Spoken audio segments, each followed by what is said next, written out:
You're listening to In Sickness, a podcast about caregiving with Allison Breininger and Justin Bima. Good morning, Allison. Hey, Justin. Last time we were together with our friend Liz, which was such a great conversation, you gave us a little teaser, which we didn't have time to go into because we had this amazing special guest. But you said that you had gotten insurance approval to do this new thing for depression, and I've been dying to hear more about it. We didn't have time that day, but today, tell me more. So have you started? What is it like? Yeah. Give us all the details. For sure. So yeah, this kind of all started earlier this year. I was having an appointment with my psychiatrist, and she kind of brought up that, hey, you know, medications don't really seem to be, we're not really getting anywhere. And so, like, you know, how do you feel about being referred to this other doctor who does this like TMS, which is Transcranial Magnetic Stimulation treatment for depression and anxiety? And I was like, yeah, let's try something new. So that kind of started it off. It was, I don't know, there was a weird kind of sense of feeling like you're at the end of the normal like treatment that works for most people. Yeah. So there was even some mixed kind of feelings amidst that of like kind of that, and realizing that like this is a kind of an acknowledgement of this magnitude of the issue. Yeah. Yeah. That like I need to go to like the secondary level kind of situation, and kind of acknowledging that was, I don't know, kind of some stuff to process there. Yeah. Can I ask quick, how long had you been seeing like a psychiatrist and trying medication before this point happened? Years and years and years. Okay. I don't know, close to as long as Sarah's been sick. I mean, maybe not quite that, but so I mean, 8, 9 somewhere years. in that range. Yeah. Okay. So it wasn't just like she was like, well, that was a couple weeks, let's move on. Like this is like This a has been a long time of cycling through different things and trying all kinds of stuff and combinations of things. And it sounds like it was her, your psychiatrist's idea. Like she was the one that said, like, I think it's time to try something else. Like it wasn't you saying like, I'm at the end of my rope. It was like her seeing it. Like, so what did it feel like to have her, like an outsider, be the one to say, I don't think this is working. Like, I don't think, like, I've played all the tricks in my bag, and you know, it was kind of like a moment similar to like when I've talked about when Sarah's doctor brought up, hey, there's this study, there's this new medication that we can try, where like, it wasn't something that I had to figure out. Like and I don't know that I didn't have the capacity to be like, what other options do I have for my anxiety and depression? Like I didn't have the mental capacity for that, to have an outside person be like, hey, I see that what we're doing isn't working. Here's another option. Like to be able to just bring that forward. I mean, that felt good to like not have to be the one figuring that out and like, here is an option. Right. So for once somebody else is advocating, you don't have to do that. Yeah. That's nice. Yeah. But like you said, the other side of that is someone seeing you and being like, the basic things not working. Right. You need more than that. Like, how did that piece feel? That, I mean, that was hard to kind of like acknowledge that like I've been in this mode for so long of just like struggling through and just keep going. And it was a real like having to acknowledge and come to terms with the fact that like the status quo is unsustainable. And things need to shift, and like maybe this is a solution, but if not, like I think the magnitude and unsustainability of like my current situation with my health, and needing to kind of like, okay, let's find something we can do to make some movement there. Yeah. Can you speak to, and obviously if any of these questions I ask are too personal, you can pass. But like, what did you feel like? Like, what was it like? What were you feeling like at that time when she said that? Like, what did a day feel like? Or what did, you know what I mean? Moving through the world in that state of depression and anxiety. Like, what was that feeling like for you? Yeah. I mean, it's been for a long time, just like constantly feeling anxious all day and just like on high alert, scanning for like things I need to be paying attention to, like constantly feeling like I'm missing something, like there's something I'm forgetting to get done. Just like that piece of it. And then like on the depression side, just like no energy, no like the amount of like resistance to like getting, things done. It feels like there was this big like hurdle to overcome to kind of get movement going on things, and just kind of like feeling like moving through sand sort of all day, just like pushing my way through. Yeah. Just like the amount of resistance to just like getting through every day was or has been exhausting. And does that come in waves, or is it sort of just like status quo? Like that's how you always feel? It's kind of, for a long time, that's just kind of how it's been. Wow. It's just kind of settled into that. And I think part of it is, you exist in a certain state for so long that it just kind of feels like that's just how it is. And you kind of don't have the like clarity or something to see that like, oh no, wait, this is very different than how like, life was 2 years ago or whatever. Like, things have really regressed kind of thing. Yeah. I imagine that combination of anxiety and depression, like because they seem almost like opposites in a way. And so I imagine that like one body holding both of those is so much. Like one side is like trying to pull you down and like tired, and the other side's like zing. Right? I mean, tell me, is that accurate? Like, what does that feel like? Yeah. And I think that's just part of the like, that is exhausting. Yeah. Like having those two things coexisting, and just like, it's hard. It just feels out of sync. Yeah. Right. So can I just acknowledge real quick that like, it sounds really hard the way that you've been feeling. And you said this has been for years. Yeah. And so you, like we've talked about so many times, like you have a really full plate as a caregiver, and you have a big old job where you have a really important role and do a lot there. And you have this dog, you know what I mean? You have like a full busy life with a lot of responsibility. And so just to acknowledge that like you're doing all of those things, and you're doing them while you feel where your body is like at battle, and you feel like you're walking through sand, and you're anxious all the time. I mean, even if you felt phenomenal every day, your life is a lot. Right. And it would be amazing for you to go through what you go through, and to understand how you are actually feeling makes what you do on a daily basis like just astronomical, that you are able to continue to do it feeling the way you do. And so I just want to acknowledge that. Yeah. Thank you. Do you ever feel like, I know, because sometimes I suffer from pretty severe anxiety, and sometimes I get like mad at my body. I'm like, really, body? Come on. Like, what's your problem? Look around. Things are fine. Like, and then that's not helpful. But sometimes I get frustrated with myself for the way I'm feeling, because I'm like, I really want to be doing this. I really wanted that. And like, does that come into play for you at all? That doesn't resonate as much. And I wonder if it's just like the depression piece of that is just like kind of feels resigned to the fact that like, well, this is just how things are. Yeah. Kind of piece of it. And that like, it doesn't feel like there's that like, I don't know, frustration that like things shouldn't be this way. It's like, that's kind of like that edge has been worn down, unfortunately. Yeah. Which sounds so it's more sad. like, this is who I am. Yeah. Little Eeyore, right? Yep. Yeah. Okay. Interesting. All right. So your psychiatrist said we've kind of reached the limit of what we can do here with talking and meds. Here's this thing. And then what happened? Yeah. So I had a consult with this new psychiatrist, talked to her about, options. They have a couple different treatment things they do, TMS being one of them. And that definitely seemed like the best fit for me right now. And kind of went through what that process would look like. It is 36 sessions.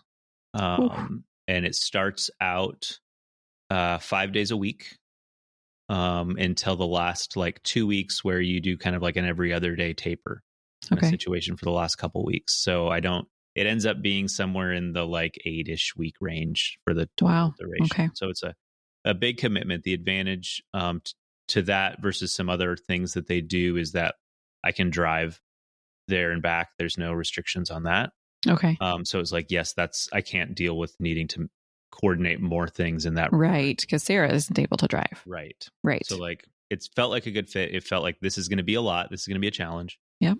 And it was, so we kind of had that appointment, and then it was like, we're going to, talk to your insurance, and we think it should be okay, because you kind of have to show that like you have failed a certain number of like medications for insurance to cover this, that this is for treatment resistant depression and anxiety. Yep. Kind of thing. And so that kind of was waiting on that, and ended up waiting a while, and called to check in, and they're like, oh, we're still working on it. And then one day I got a call that, hey, your insurance went through, let's get this scheduled. Great. And we can start you next week. Oh.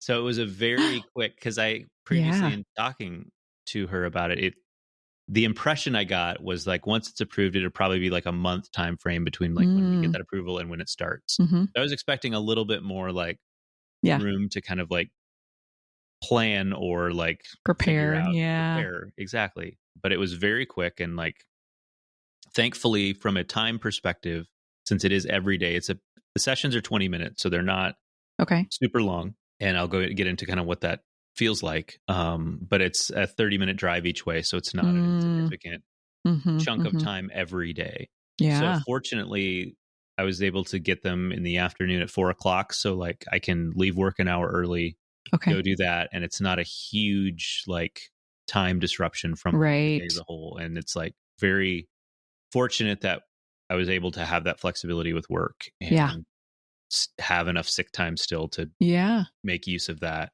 So that's fortunate, very fortunate. I don't know how things it would have been a lot more challenging if, the only spot they had was like 10 in the morning or something. And it just would have been a lot more disruptive. And can I ask what you told your employer?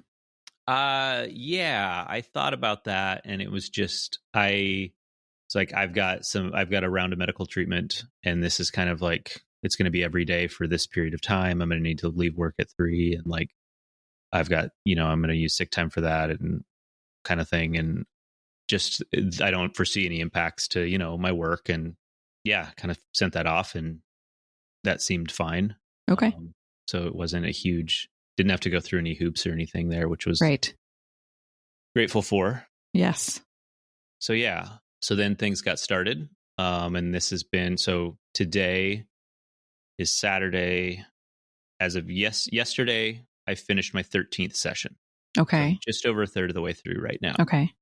Just to give you kind of where I'm at. So the first session, they have this white like little cap that you wear. Okay.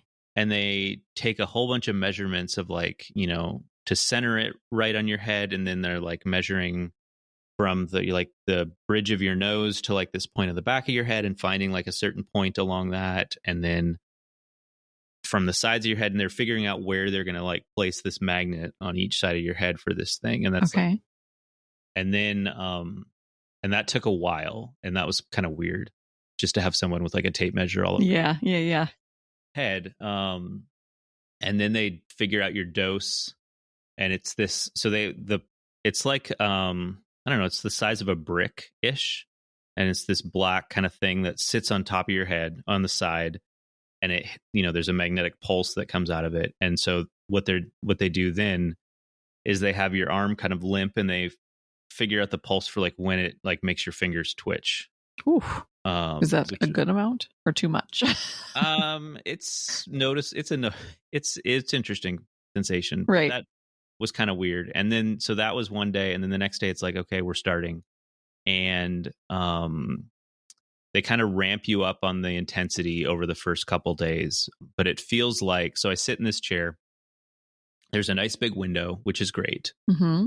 There are gulls that kind of just hang out right on the roof there, which is kind of fun to watch. Perfect for you with your bird watching. Yes. There's a tree that I'm going to, probably see get leaves over the next over the next month or so, which is kind of interesting to watch. But anyway, so you sit there, they position the thing. So for me, I'm getting it on my left side for depression, and then the right side for anxiety. So it starts off on the left side, and they get it all positioned. It's kind of on the side, slightly forward. And then it's this like, what feels like this like metal rod tapping on my skull.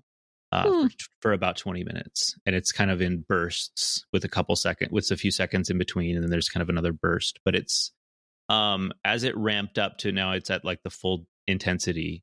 It's uncomfortable. It does not feel great. Thankfully, there haven't really been the first couple of days, a little bit of a headache afterwards, but it's not something that causes like pain that lasts beyond the appointment. Okay. But it is not comfortable to sit there and have it happen. Is it pain? Is it just like what? I'd say it's on the edge of being painful. Okay.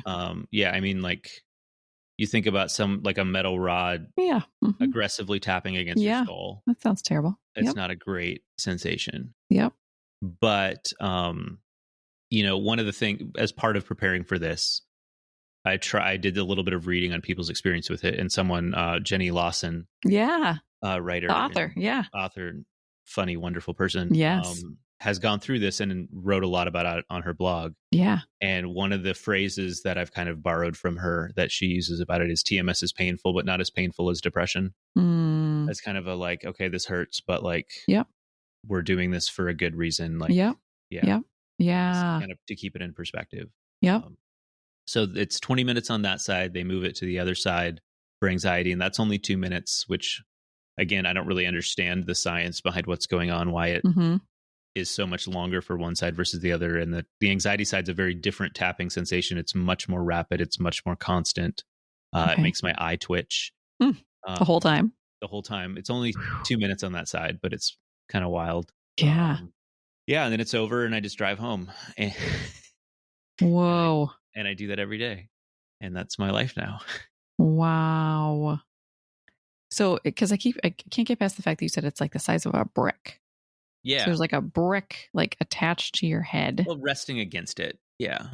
With a metal rod. Yeah. Well, there's nothing moves. There's no actual like metal rod tapping my skull.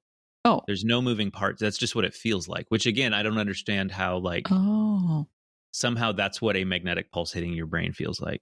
I see. So there's like a magnetic thing zipping. Yeah. So that's a technical term. Right. Zapping out of the brick. Yeah. Yes. So there isn't an actual thing poking. It's just that the zap feels like a metal rod poke. Oh, okay. Interesting. Yeah. And so I think, I mean, in a little tiny bit of, because I've read a couple of Jenny Lawson's books, and she talks about this, and is that in some ways it's trying to like stimulate parts of your brain that are not working and quiet down other parts of your brain that are working, right? Yeah. So is that essentially what they're trying to do? That's my understanding, is there's areas that are like have decreased activity due to anxiety and depression, and they're trying to like increase the activity in those areas, and somehow magnetic waves do that. Science, man. It's wild. Yeah. Have you dug into, because you're kind of sciencey, or have you like dug into like, how does this work and all of that stuff? Or are you not really interested? I'm not really digging into it. I think part of it is like, that feels like a whole thing. Yep. That I just don't like. There are people who understand how this works. There are people that are in charge of doing this to my brain. Yeah. I'm just entrusting that whole piece of the why to them. I think part of that is having had to spend so many years trying to figure out health stuff for Sarah. Yeah. That piece of thing, like I don't need to be doing that. I mean, if I wanted to, that would be fine. Like there's nothing wrong with that, but it's just like, I don't have the capacity or feel the need for that right now. Yep. Yeah. So that you said, you've done all this stuff for Sarah over the years. Like what? So at this moment now, you are the patient. Yeah, that like feels really weird to kind of like, for this, roughly 2-month period, we're kind of structuring our lives around me and my health as the center. Yeah. And that's a real hard shift to make. And so like, I'm doing less things around the house. Everybody else is kind of like, we've kind of, shuffled around responsibilities. I'm cooking less.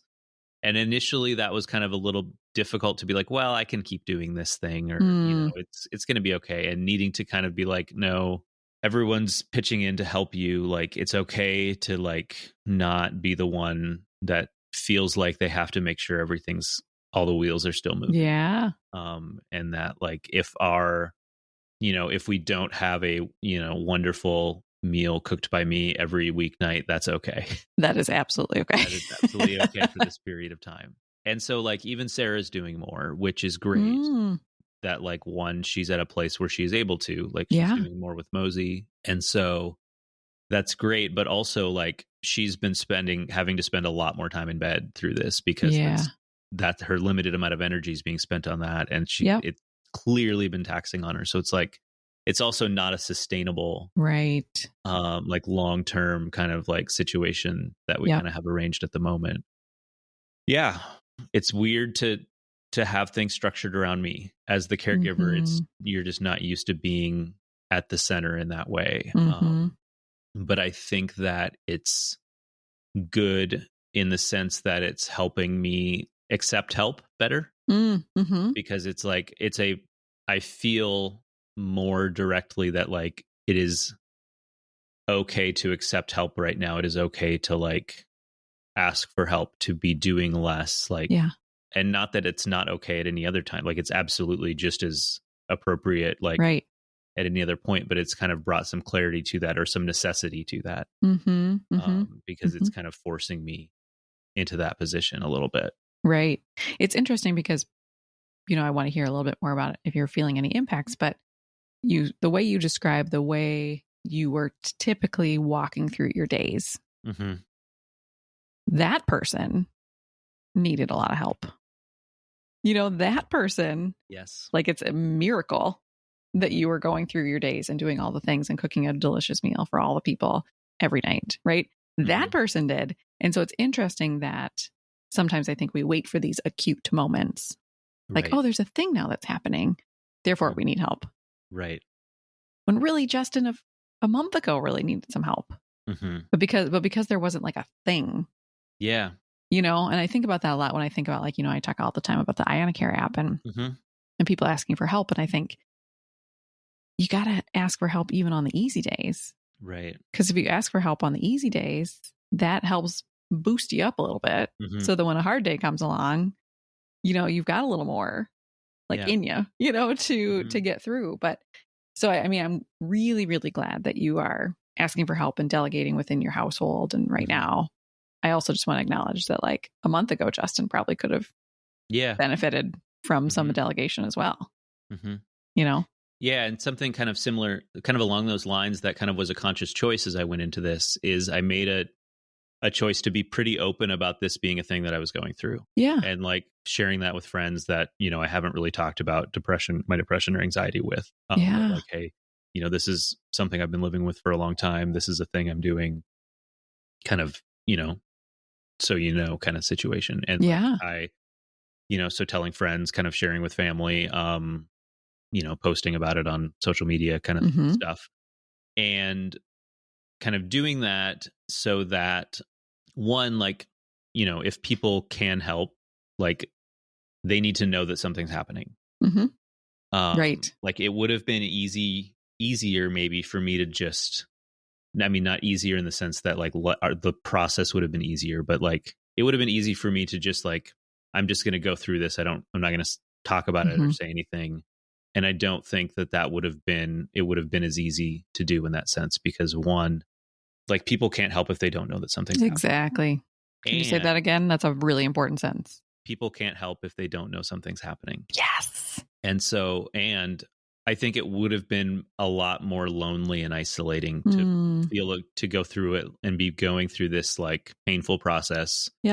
Without like people knowing that it's happening. And so like, the support, the encouraging words, the like people reaching out has meant an enormous amount through this. And like, I think that, or I hope that it's kind of a step in the direction of, maybe being more open about life as a caregiver post this, just in the sense that like to help feel less alone there, to help let people know that, there's things they can do, or like that there's something going on that they can, for them to pitch in and just kind of, if unfortunately, as much as I don't want to like say, hey, here's another thing you have to do, caregivers, but like, it's one of those tricky things where if people don't know that something's happening, it's hard to get that help. Yes. No, I think that whole last thing you just said is so crucial for caregivers to hear, because it's true. I mean, if people don't know, if they think everything's just hunky dory in your house, they're not going to offer to bring over the casserole or whatever. Yeah. But so there's that piece, so like the logistical support that comes when people understand that something's going on. But the other part is so important too, like you said, where you feel so isolated. Yeah. Like if you're just showing up and you're just smiling and everybody thinks everything's fine, once you share with people like this hard thing is happening, then you do feel less alone. And hopefully you've got people in your world who then send a little note or send a little text or check in on you or something like that. And so even though, yes, you said it, you know, it feels like adding something else to their plate, I think it's adding something that will, in the end, make their emotional and logistical load so much lighter. For sure. 100%. Yeah. Because, and I think this is also really true with like chronic illness caregivers, right? When there's like a really acute thing that happens in the beginning, people rally and they forget about us because they're like, oh yeah, you've been doing that for a long time, you're probably fine. And so for us as kind of chronic illness people to say like, actually this still feels hard, or this thing is going on. So it's just interesting again to think about, like, if you had said a month ago to people, not I'm getting treatments, but just like, I'm really struggling with depression and anxiety. Yeah. Like, hopefully people still would have rallied, but I think people like when they hear like a treatment or a plan, that feels more concrete to people, you know? Yeah. It's more, there's more of a, I don't know if understanding is the right word, but it's like, okay, here's a thing. Yeah. People are used to rallying around a thing, not a thing. Less around when something becomes a chronic thing. Right. Or it feels more abstract in that sense or something. Yeah. Yeah. What kind of response have you gotten from people by putting it out there in the world? I mean, I've gotten a lot of like nice messages from people like, hey, you know, we're thinking about you, and I hope that this really helps you. And, you know, I'm sorry for the struggle that, you know, this has been, things like that. Yeah. From people I know and people who like, you know, I've gotten some really nice messages from people who like on Instagram who I don't know, but they follow me, and like, that's touching. Yeah. We've gotten some gift certificates for like meal delivery services, some really generous gifts of that, like that, from some friends. Yeah. So yeah, it's been good to kind of have people reach out, to have people like acknowledge that something's happening, to have people continually check in as the process has been going on, to kind of feel seen through the whole thing. Yeah. Wow. Ted, does it feel, because it's pretty raw to put yourself out there. And I mean, you even posted some pictures of yourself with the cap on and all the things, right? And so how did that feel to be like so vulnerably put yourself out there in that raw way?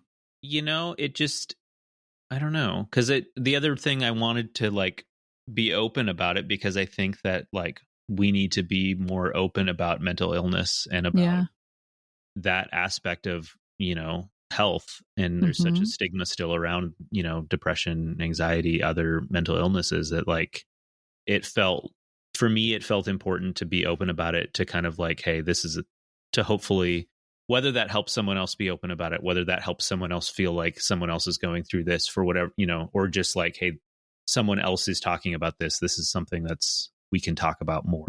It just felt important. I don't know. I felt ready to share about it. I didn't feel, I mean, yeah, it was vulnerable to put some of that out there, but it hasn't felt, I don't know. It just felt like the right time, I guess. Yeah. It felt like this was an opportunity to do that. And I didn't feel a lot of hesitation. In that sense. Yeah. Well, I wonder, just because in the time that I've known you, you know, like, I feel like you've sort of come out of, you know, you start talking more about caregiving and what that's like, you know, you start sharing really about all. Shell. Yeah. And so I wonder if all those little steps helped kind of prepare you for this step. For sure. I think having this podcast where I just, you know, continually talk about this kind of stuff, and have talked about anxiety and depression before, was absolutely like laid groundwork for that, for sure. Yeah. Good. So tell us, so you said you're what, 13 days in? 13 days in. I made like a little sort of like punch card kind of thing. Yes. Not that I punched it out, but like, you know, all the numbers, and every day I cross one off. Love it. Feels great. And it's because it's what, 36 total? 36 total. Okay. So, which feels like a lot when that's like all on a card and you're like, oh, I'm crossing off number 3. Right. But now it's like I'm on the second line, and so I'm making progress. Yes. But yeah, so I'm just over a third of the way. And this past week, it feels like maybe something's shifting. Mm.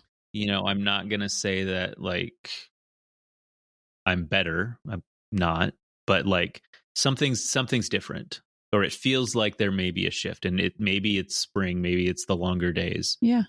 But also maybe this is like starting to help. And so it's the kind of thing where there's not like, if you're not feeling a change by this point, then it's not going to work. It's like some people it very early on start to feel a difference. Some people, it's not until the very end that it has an impact. So you really just kind of have to go through the whole thing. And I don't think I mentioned, but like the numbers for this are pretty good as far as like percentage of people that this helps. Okay. It's like 2/3 of people that go through the treatment like see results. Wow. And so it's not, and again, it's not a cure for depression, for anxiety. What it's doing is it's like, I guess I don't understand the anxiety piece as much, but for like the depression piece, you've got like episodes of depression kind of, or like I don't know what the right word is beyond that. But so it's treating and kind of putting that current episode into, I guess, like remission sort of.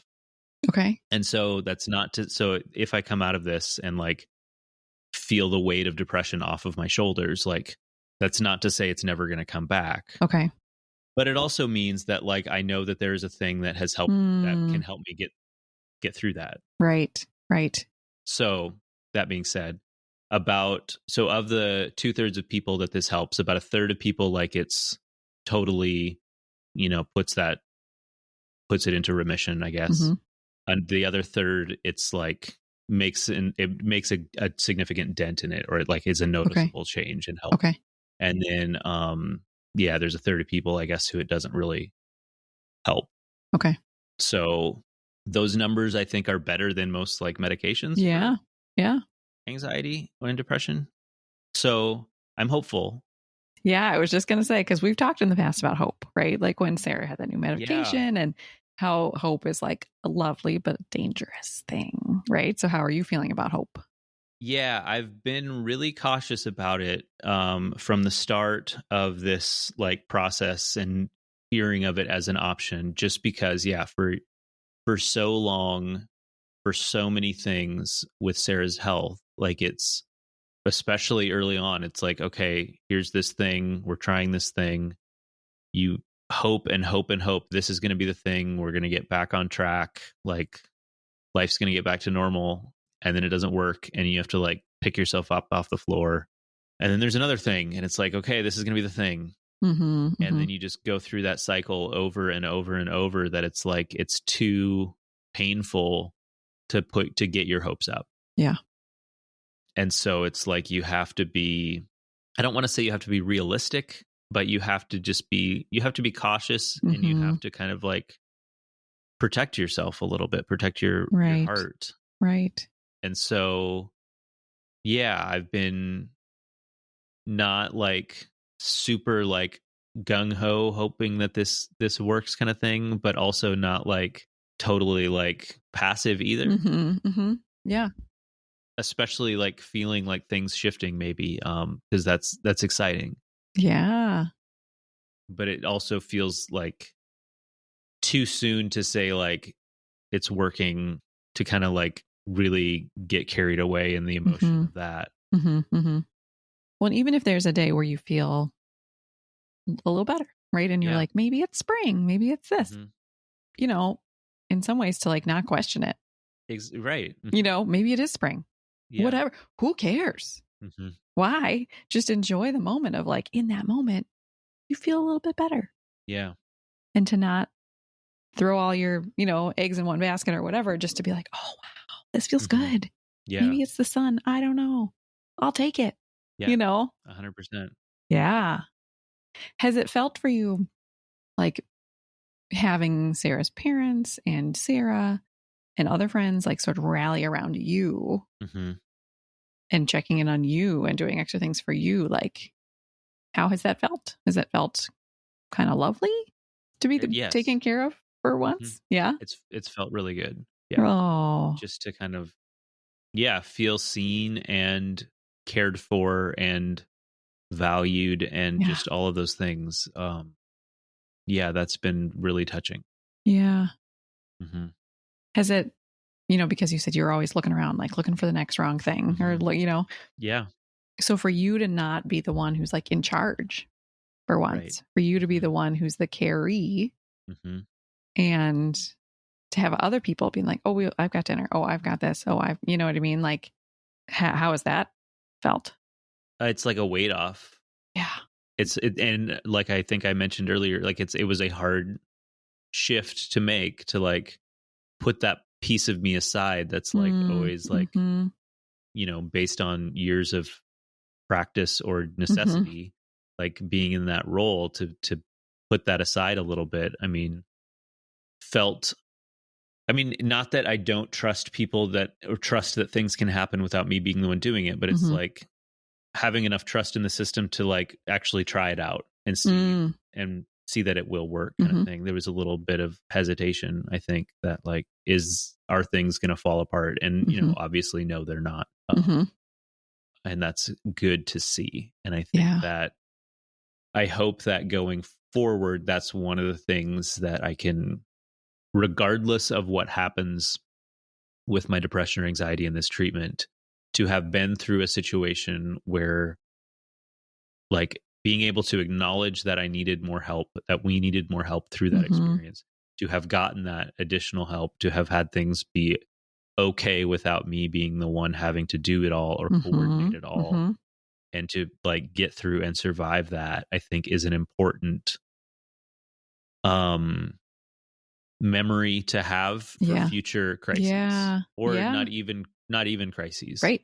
Like just day to day, to know that a different way is possible, and to kind of then maybe think about, what things we might want to shift around in the future, or how other ways we might want to like look for additional support or help, or, just to kind of broaden kind of our horizons a little bit. Because I think after operating in one way in survival mode for so long, you just don't see the other possibilities that are out there.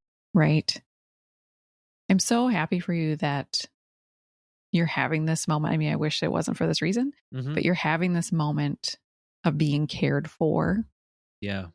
After being the caregiver for so long.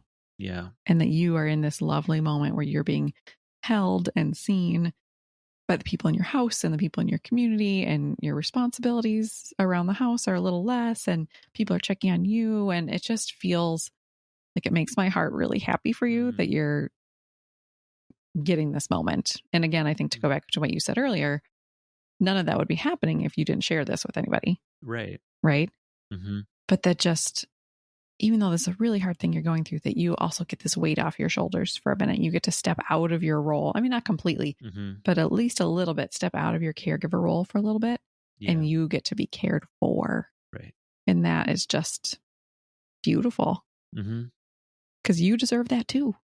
Right. You deserve to be cared for as well. And so I'm really glad that this is a moment that's happening. And I hope that when those 36 or whatever days are over, that it's not just like, oh, he's done. Poof. Right. Off you go back to your old things. But like you said, that some of these pieces can linger. Yeah. And some of the shifted responsibilities can stay, and some of the people checking on you can stay. And so that doesn't always have to be this dichotomy of like, either you're the caregiver or you're the caree, but nothing in between. Like that you can both be a caregiver for Sarah and a person who gets cared for too. Yeah. I think that's an important thing to keep in mind. Yeah. Yeah. Is that we're all worthy of that care, and that like, Yep. And I think so often we talk about like the caregiver can't get sick. Right. But here's a moment. I mean, I don't know if you want to clarify it as sick, but like you're having a moment and it's all working out. Yeah. So, yeah. Oh, well, I am going to sit in hope for you. Okay. Yeah. Thank you. And you don't have to if that feels too dangerous. But I'm going to sit and hope for you that you are one of the 2/3 that this works for, that as the next however many days that is, 20 some days goes by, that like you start to see more sprinkles of space and hope and calm, and that your community continues to show up for you throughout this and beyond. Yeah. Thank you. And I'll be anxious to talk to you about, like, in 2 weeks, like, now how do you, I think the whole thing is just really fascinating. And I think it's a good, I think people are just sort of starting to talk about TMS. Like, I had only heard about it from Jenny Lawson. Right. So I think it's also good for people to know that if they're struggling with anxiety and depression and feel like they've tried all the things, that this is something that potentially they could check with their therapist about to see, like, might that be an option for me, Right. For sure. So thank you for sharing so openly about your experience, because I think it's going to be helpful for a lot of people. Good. Yeah. Yeah. So on the weekends you don't go in, right? Right. So I get the weekends 2 days off. Okay. Good. That's kind of nice. Yeah. Good. All right.